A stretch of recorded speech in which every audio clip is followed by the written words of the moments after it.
to the second history revision stream of today, because earlier we went over Bamberg, we looked at the causes of the witch trials, we looked at the nature of the trials themselves, and then finally we looked at why those trials ended.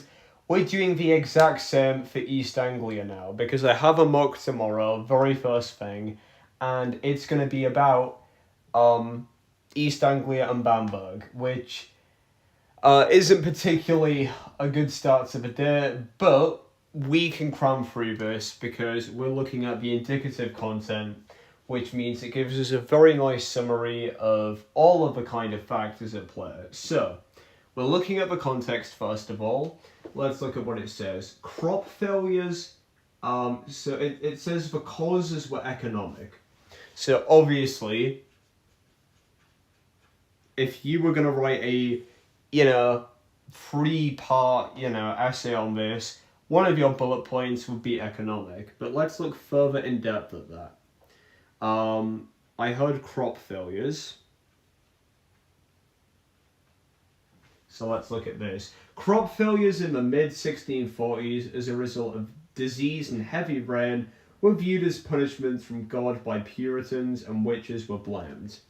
So, obviously we're looking at East Anglia and Matthew Hopkins.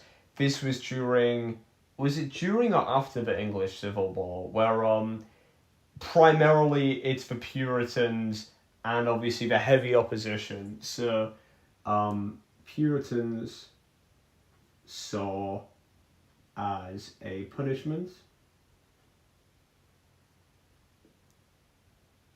by God. So, crop failures, right away, that would lead to scapegoating of witches. The impact of enclosures, yes, I remember this bit. Over enclosure, basically landlords being twats, that's the whole idea there. People being evicted in order so that people willing to pay more rent would be appointed. Obviously, I don't even need to look at that to know the impact of that. That's going to raise tensions. There's going to be more social tensions between people. You would probably be more likely to accuse your landlord if you were kicked out. You know what I mean? So, economic reasons, that is probably a big one. So I'll put enclosure and then I'll put evictions, just because that's an easier term to get to grips with. Poor rates issued to older women who were viewed with some suspicion caused contention as economic hardship spread. These women fitted the criteria. We haven't learned specifically about that, so I'll say that one for now. Inflation, the confiscation of resources, taxes to cover the war, all caused poverty and created a climate of suspicion. So that would probably be a separate bullet point, to be honest, the Civil War. The idea that it was economic impacts. I remember there was it called the sea tax or the ship money, I think it might have been. Ship money was a massive tax to areas, especially near the coast, and it was a massive tax. So res tax / inflation. And again, you don't need to be a genius to know the impact of this. Crop failures, evictions, economic damage, that is going to create a climate of tension. Because, I mean, literally think about our country now. The economy is shit and everyone hates each other. It's the exact same here. So these are the other reasons. Long-standing suspicions and rivalry were brought to the forefront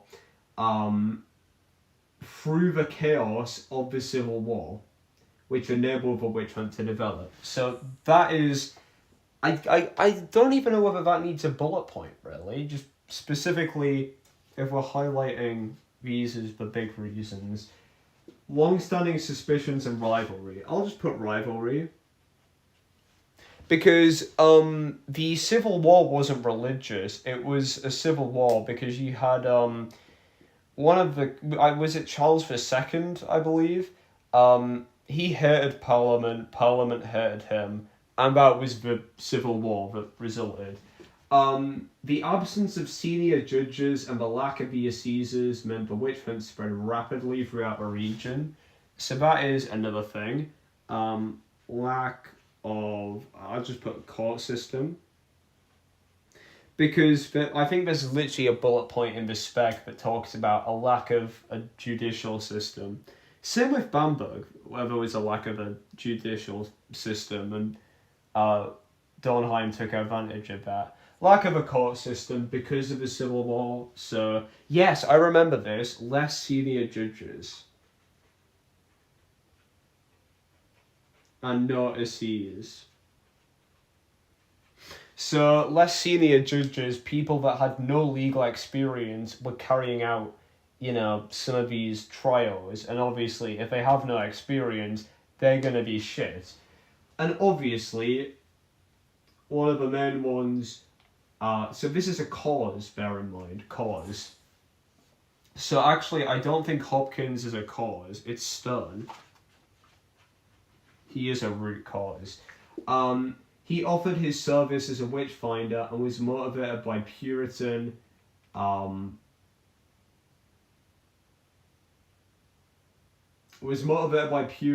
zeal. So Stern was doing it for religious reasons.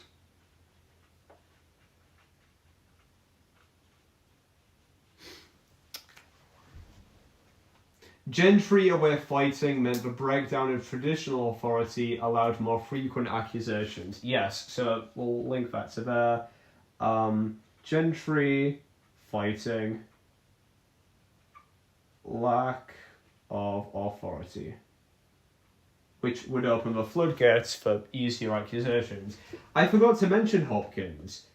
He was very well paid for his services, so obviously that would be a reason. But we'll pop Hopkins in the middle here, because obviously he was a reason for them ending and starting. Charge well for his services. And that links to economic reasons too. That does link to economic. He had a financial incentive. Stern did it more for religious reasons, less monetary reasons, but Hopkins definitely did it because he was paid well. So let's go on to the other indicative content, which is 2018. Literally a 2018, and then that might be it. Yeah, I think that's literally it for the indicative content here. So let us pop this up. So, this is how far do you agree that it was the growing cost of witch hunting that brought about an end? So, this is heavily going to tie to Hopkins. In fact, I might just pop that there for now. The witch hunt cost more than £40, which was a seventh of the town's annual budget and was unsuitable. So there I would just put that he overcharged towns. Stern and Hopkins charged highly for their services, which was increasingly controversial.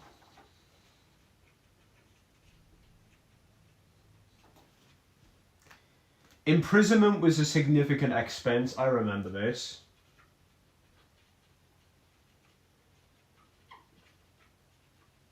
Imprisonment was expensive. You had to literally go and pay for your own trial.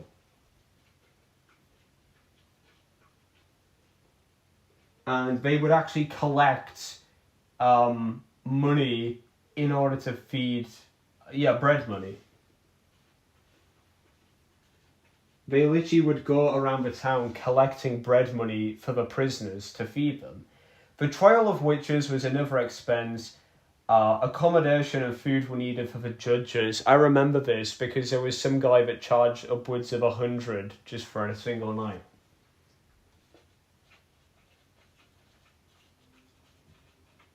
Judges. Because all Hopkins and Stern did really was just point fingers, say, you're a witch, torture them, and then piss off. They usually wouldn't stay for the trials themselves.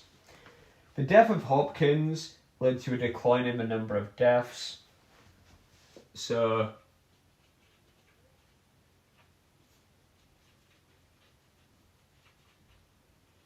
led to a decline. Traditional forms of authority returned following the surrender. It's Charles I. Okay.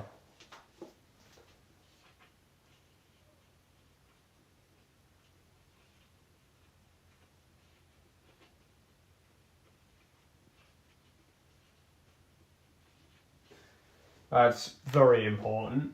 The re-establishment of the assizes following the end of the war meant witches were more likely to be acquitted. So where did I put assizes?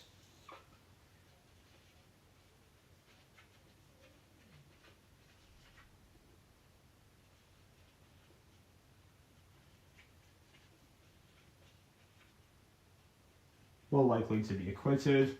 And the minister, John Gall, preached against blaming witches for them. Yes, I remember the role of John Gall.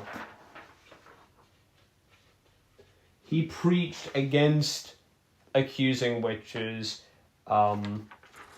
So, overall, that is all of East Anglia, roughly. I mean, obviously, we've missed a lot, but let's overview this properly and then let's plan some stuff. Economic reasons is the main reason, one of the main reasons for economic reasons. Let's highlight this. Hopkins and Stern had a financial incentive to want to hunt witches because they would be paid heavily. They would often overcharge towns because of it. In terms of economic reasons, there are a lot. Those are all, the red ones are all economic reasons. Obviously, the impact of the Civil War led to a lack of a proper court system. There were no assize courts. Senior judges were replaced by ones with lack of experience. The gentry were fighting in the war, which meant there was no traditional authority. There was an economic impact because of the English Civil War as well. Things like ship money were collected, heavy taxes, and obviously the Civil War brought about rivalry between those who supported Parliament, which were like Puritans, and those who didn't. Other reasons. Stern himself was highly religious. He saw it as a religious duty to hunt witches.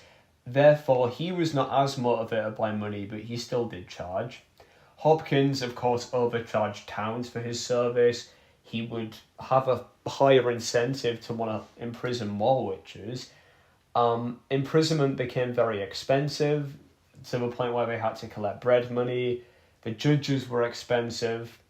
And once the war ends and authority returns, it led to more acquittals because the assize returned, people like John Godbold. And that is honestly not bad. I don't think that's bad. I want to check to make sure I haven't missed anything about East Anglia. There is. How far do you agree that it was a growing costs? And how far do you agree that it was economic reasons? So, 2018. Have there only ever been 2 questions on East Anglia? That seems rash. That seems very rash. There must be more.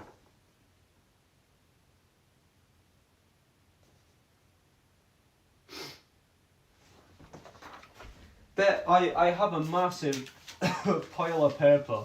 There must be another exam question. Because that makes it highly likely that this year we'll get asked about East Anglia, surely. That's Norfolk. Oh, this is East Anglia. Okay, this is 2021. Okay, there's more. Okay.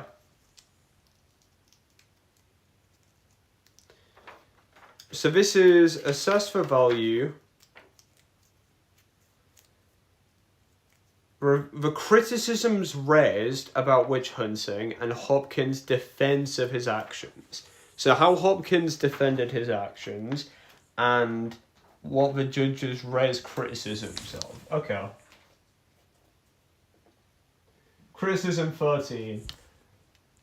How can anyone believe that the devil and the witch should have such power? So it's just Hopkins trying to glaze himself. Hopkins indicates the devil is so well educated that he is able to tempt and persuade oh shit. Sorry about that. So it's saying here,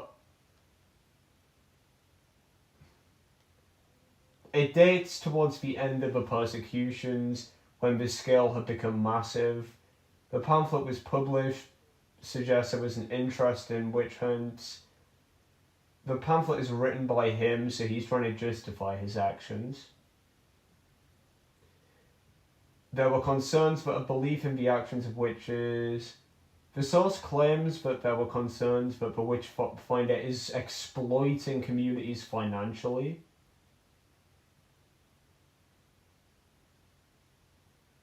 The source claims that the witch finder encourages communities to believe they have so many witches that they have to employ him. So yeah, our own knowledge. The chaotic state towards the end of the Civil War and the breakdown of authority led to the revival of a witch hunt. Knowledge of the work of witch finders such as Hopkins and Stone, the return of the deceased judges and the impact of their return on the judicial processes, and the widespread economic and social devastation. So, that honestly isn't a bad question, Ben. Considering this was 2021, I must be going mad then. There must be another question on East Anglia. Because that means it hasn't come up in 4 years, which makes it somewhat likely that it could come up this year. That's Scotland. Salem. Scotland. There's a lot on Scotland and Salem, which sucks balls because those are the ones that I don't know shit about, to be honest. Lack of a strong central government, that's North Berwick. That's Lancashire. Oh my god. That's also Scotland. Okay. That's a Pendle witch hunt.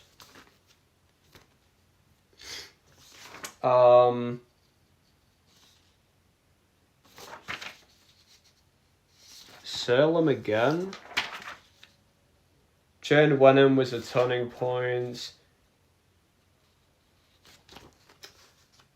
That might not be.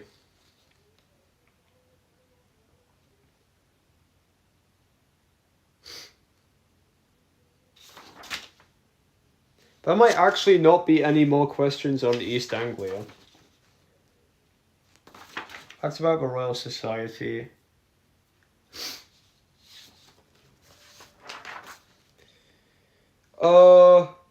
Hobbs and Locke.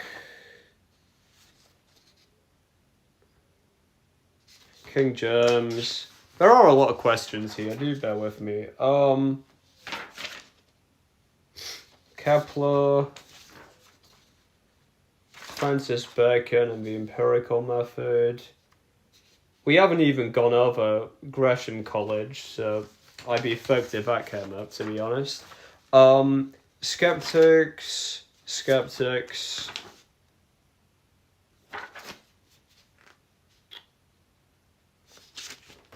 Oh my god. There was a steady growth of skepticism. Samuel Harsnett. Boy of Burton Curse. Really? There might not be any more East Anglia questions. Cotton Mather. Skeptics.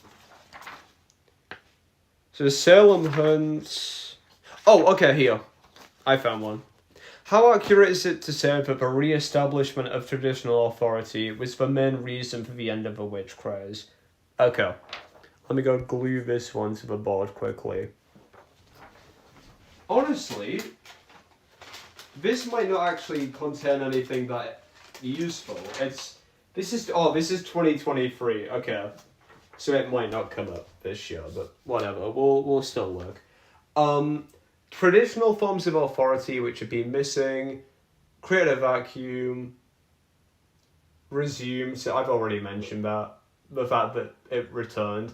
The re-establishment of the assizes meant they were more likely to be acquitted. Example, Godbold, already mentioned.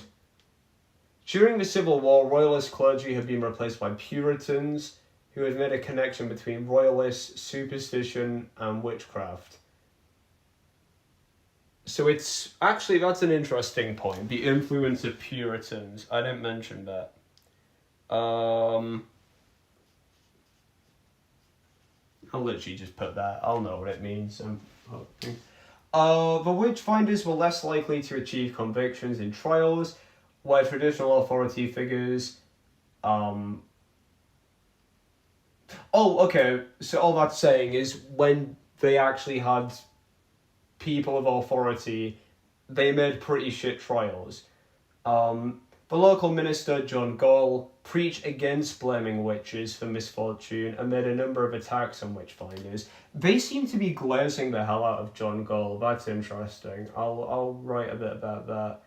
Preach against blaming witches.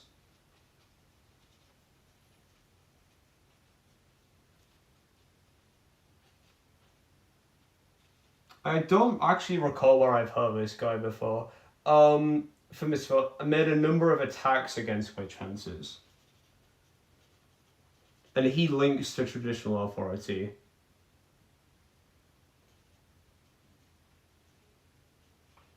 And what are the other reasons? The other reasons for ending are probably going to be Hopkins' death, the growing costs. Yeah, the amount that Stone and Hopkins charged was increasingly controversial and was too high. The death of Hopkins, yep. The hunt had taken place at a time of economic hardship, which had been scapegoats. I've already wrote that down. The end of soldiers needing food and supplies eased the pressure. That's an interesting one. That's an interesting point to note that I didn't consider. Yeah, obviously, if it's literally the Civil War, that is going to have an economic impact with shit money, but obviously the other explanation is going to be, I'll just put supplies, really. That is basically it then, I think. I think that that's basically it in terms of East Anglia. So to very quickly wrap up everything, if you get asked a question about the economy, you can kind of thank God for that, because the economy links to so much here. It links to the context, the idea of crop failures, over-enclosure and evictions. That, obviously, economic hardship led to increased tensions. Obviously, religious factor there, because they saw crop failures as being a scapegoat.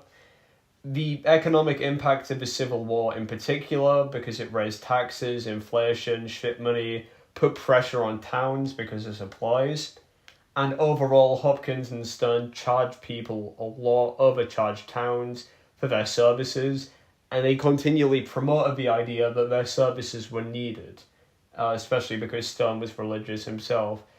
Then that links to the ending of the trials, because imprisonment was very expensive, judges were very expensive, to the point where you had to collect bread money in order to literally afford to keep the prisoners there. Then other factors, the lack of a traditional authority because the gentry were out fighting. When traditional authority returned, because Charles I surrendered, that power vacuum was finally closed up. The return of the assize courts meant people were more likely to be acquitted. And actually, I'll write down John Godbold, because he was a very important figure. That is his name, right? John Godbolt? I have no idea where I even put that.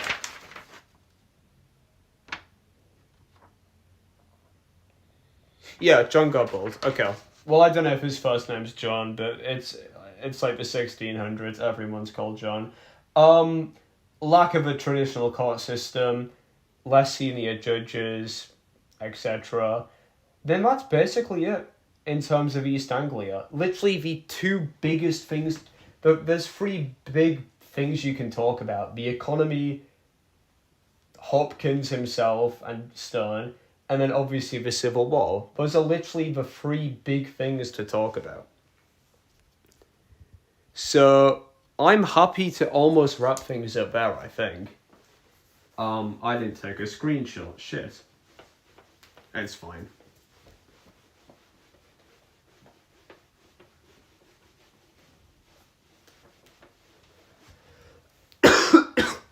So, let's go back over it now, very quickly. We'll do the exact same format as, like, 10 minutes ago.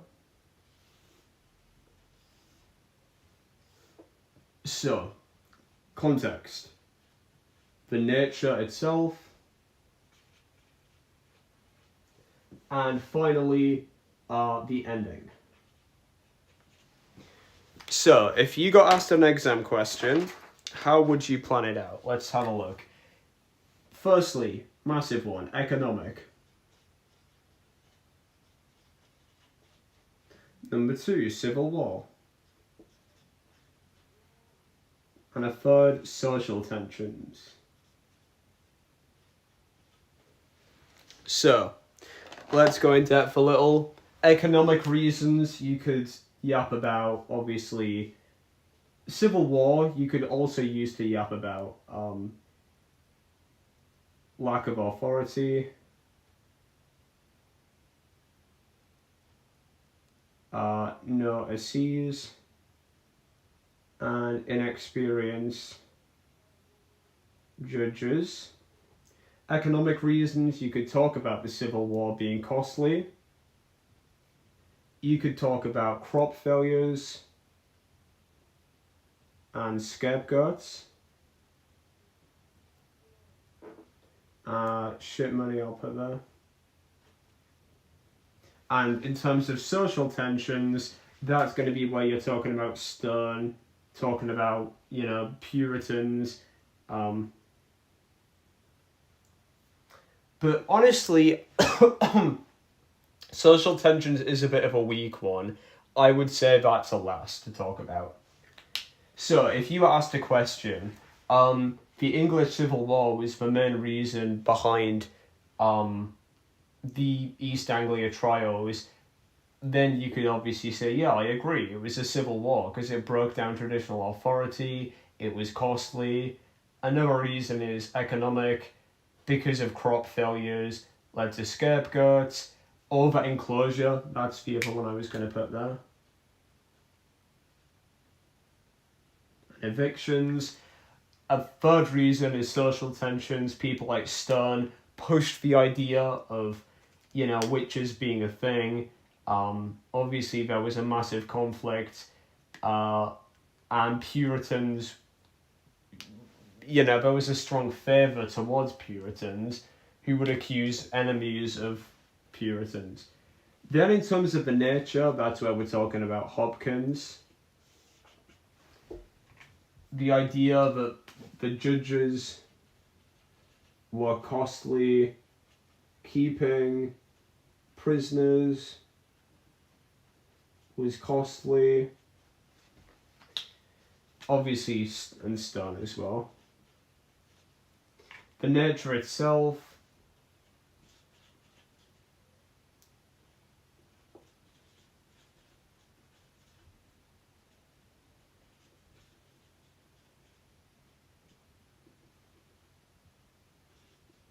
And other factors, that would be where I would talk about Hopkins' death.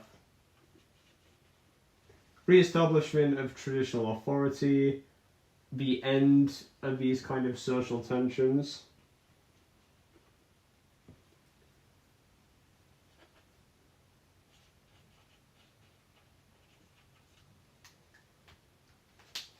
Obviously, Hopkins and Stern preach the necessity for their investigations.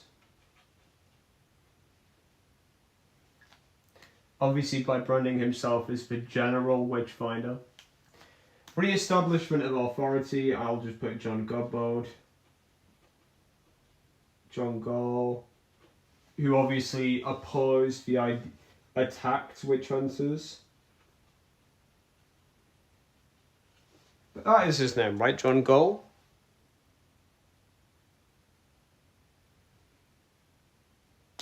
Yeah, John Gall preached against witches actually being basically calling them victims.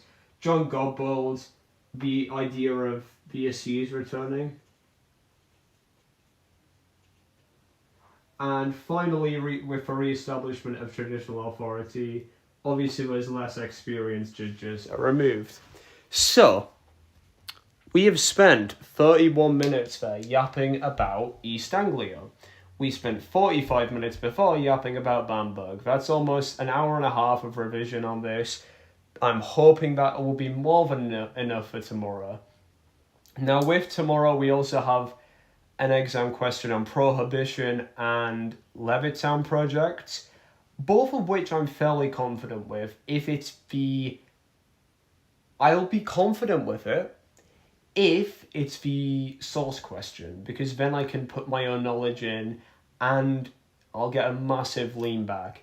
Meanwhile, with these, I would prefer if it wasn't a source-based question, because I'd really be in my element there talking about everything. So